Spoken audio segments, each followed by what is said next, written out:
माल खीर पकाया हूंदा तेरा केड़ी गाल तसा खीरन जी करया जणियूं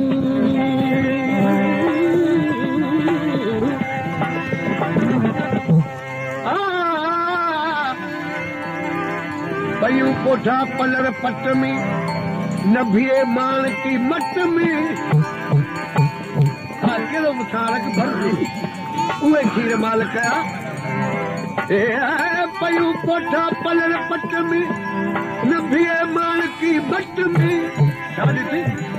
धिको धिक टोलियन ढट में धिको धिक टोलियन ढट में डहुरा दोहारा खे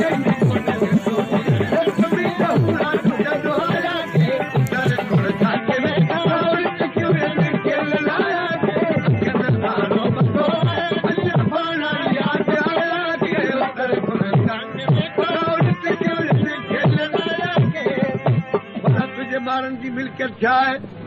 चेती मुंहिंजे ॿारनि जी मिल्कियत ॾुध जण लस्सी जे लस्सी जाम हूंदी त मुंहिंजा माण्हू माला माल हूंदा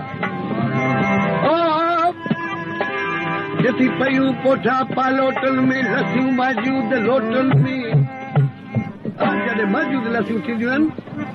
पोइ तुंहिंजा माण्हू छा कंदा आहिनि चेती पयूं कोठा पालोटनि में माना पलर बि जाम ॿियो त लस्सियूं मौजूद लोटनि में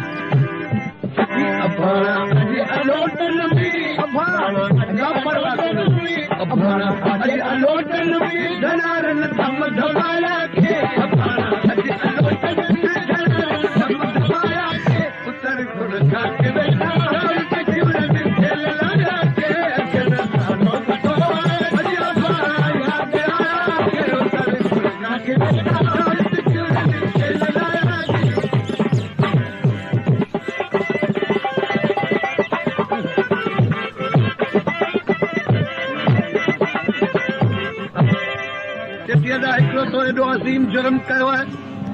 जो तोखे कॾहिं बख़्शियो न वेंदो माण्हू हू कहिड़ो जुर्म जेती जंहिं वक़्त खां वठी खणी आयो हुई मूंखे मुंहिंजे ॿारनि खे पाणी जी ॾाढी तंगी थी वई आहे जो डप में अचनि ई कोन थियूं पाणी में छो नथियूं अचनि पाणी में जेती मुंहिंजे ॿारनि पाणी भरण छॾे ॾिनो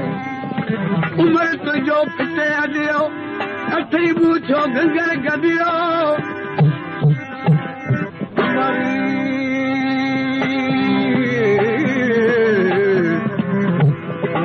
जो भिटे अॾियो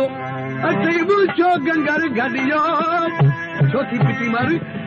खथेरी में खूह अचल छॾियो खथेरी में खूह अचल छॾियो कारन भर कमाया खे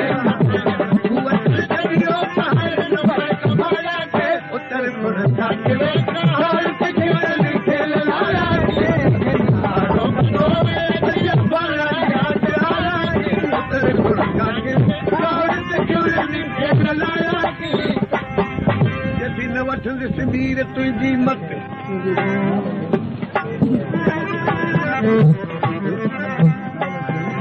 असी जिन जे गुणनि ॻोल्हा मिलाया मोए बसे ॿोला असी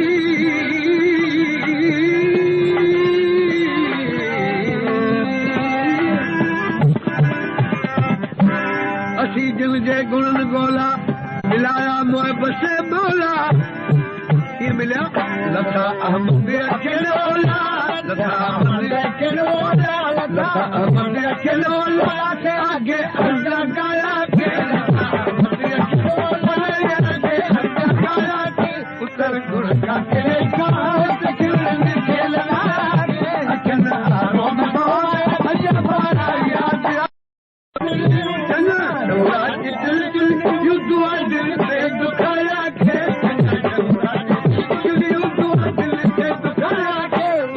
काथे